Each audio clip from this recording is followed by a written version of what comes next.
They always tell you that age gives you wisdom. What they never tell you is, wisdom makes you dangerous. I wasn't born the villain in her story. I became one the moment I stopped apologizing for existing. Last month, my sister-in-law posted a photo of me on Instagram, a blurry shot from a family dinner, captioned, "When your wife's brother is a disgusting old man who can't move on." Hundreds of laughing emojis, heart reacts, and gossip-hungry comments flooded in within minutes. I watched my reputation melt in real time. For 2 hours I said nothing. I didn't delete it. I didn't block her. I just watched. Because power doesn't panic. Power studies. Every insult they threw was a confession of their own insecurity. Every emoji was a mask hiding their fear of insignificance. Then I wrote one comment. Just one. No swearing, no defense, no emotion. It read, "It's always the ones who scream the loudest that have the most to hide. Should I post the screenshots or will you?" Silent. The same crowd that laughed now held its breath. Her account went private within 3 minutes, because the truth isn't loud. It's quiet, and it terrifies the guilty. That night she called my wife, crying. She said I'd ruined her life, but I didn't ruin it. I just removed the curtain. You see, control isn't about shouting louder. It's about knowing when to whisper. That's how you survive in a world that feeds on humiliation, by becoming the shadow that people fear to look at twice. People think revenge is about anger. It's not. Revenge is architecture, a quiet design built from patience, silence, and timing. When I said, "Should I post the screenshots?" I didn't mean blackmail. I meant memory, because the internet forgets fast. But I don't. I had watched her for years, her little online kingdom of filters and half-truths, the perfect mom, the kind sister, the modern woman. But behind every perfect post was a deleted message, a hidden story, a piece of avide. That her world was more fragile than glass. The screenshots were not of scandal. They were of truth. Moments when she insulted her own friends. Times she begged for validation in private, after pretending to be strong in public. She built an empire on fake light, and I only had to show her one mirror. But here's the lesson. When you hold power, you must never use it to destroy, use it to reveal. The greatest victory is not making someone fall. It's making them see themselves. That's what broke her, not exposure, recognition. For the first time, she saw the reflection she'd been hiding from, not from the world, but from herself. People fear humiliation more than death. That's why public image is the modern religion. And when you learn to control perception, you don't need to raise your voice, you just plant one sentence. And let silence do the rest. That's what I did. One comment, one mirror, one quiet victory, and the world moved on, pretending nothing happened. Ned. But she never posted again. Silence spreads faster than scandal. After that night, her world didn't explode, it dissolved. She stopped posting. Her friends stopped tagging her. The same audience that once laughed now scrolled past her name as if it carried a warning. But power has an echo.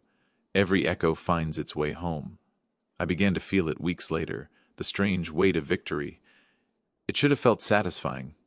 Yet the house was quieter, heavier.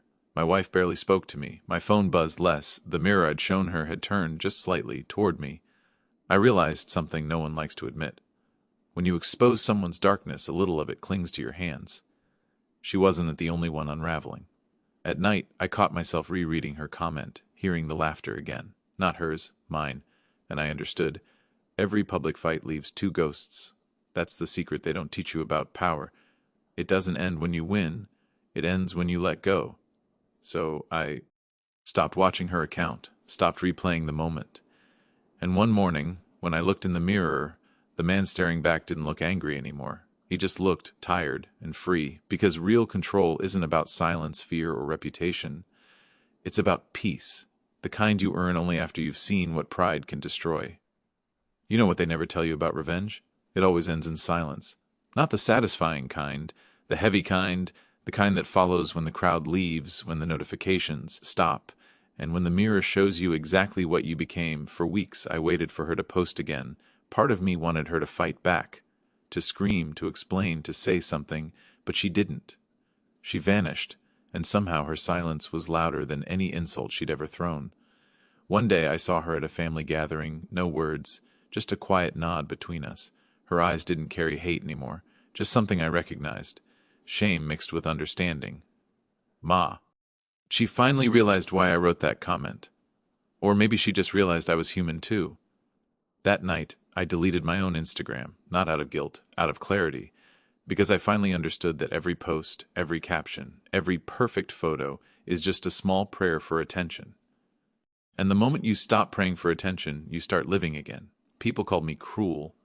Maybe I was, but cruelty was never the goal. Truth was. And the truth, once it's out, doesn't belong to you anymore. So here's my confession. I didn't win. I didn't lose. I just learned that power without peace is poison, and silence without forgiveness is just another kind of war. If you've ever been humiliated, remember this. You don't need to destroy them. You only need to outgrow them, because the loudest revenge is the life they can no longer touch. Months passed. No one spoke about the post anymore, yet somehow the air between us never cleared. People think stories end when e-drama fades, but the truth lingers, like perfume after someone's left the room. Every now and then I'd see her name in a tag, family photos, birthdays, random smiles. She looked different, softer, and maybe I did too, because somewhere between pride and peace we both learned that public humiliation only wins when you keep feeding it. One evening, while clearing my phone, I found that old screenshot, her caption calling me a disgusting old man. My thumb hovered over the delete icon for a long second. Then I smiled and pressed it. That was the first real victory, not the silence I gave her, but the silence I gave myself. Because healing doesn't make noise. It just happens quietly when no one's watching. I realized something I wish I'd known earlier. Every insult, every betrayal, every public wound is just a mirror asking, who will you become now? And if you can answer that with dignity, you've already won. So here's the final truth. Sometimes the greatest lapback isn't a comment, it's growth. Sometimes the best revenge is peace. And sometimes the story you thought was about pain becomes the story that saves you. I used to think stories like mine ended with applause, with justice served and villains exposed. But that's not how real life works. Real life ends quietly, with two people walking away in different directions, each carrying a different version of the same truth. Some nights I still hear the echo of her words, disgusting old man. But it doesn't sting anymore because I finally understand what she really meant. She wasn't describing me, she was describing the part of herself she couldn't face. And maybe that's what we all do, project our pain, hoping someone else will hold it for us. I don't blame her anymore. If anything, I thank her. Because that moment, that humiliation, that fire, it burned away the version of me that needed to be liked. And what's left now is quiet, strong, unshakable. So if anyone watching this has ever been shamed, mocked, or misunderstood, don't rush to prove them wrong. Let time do it for you, because time has a way of revealing who was real and who was just loud. In the end, I didn't lose my dignity. I just learned how to protect it. And sometimes that's all the closure you'll ever need.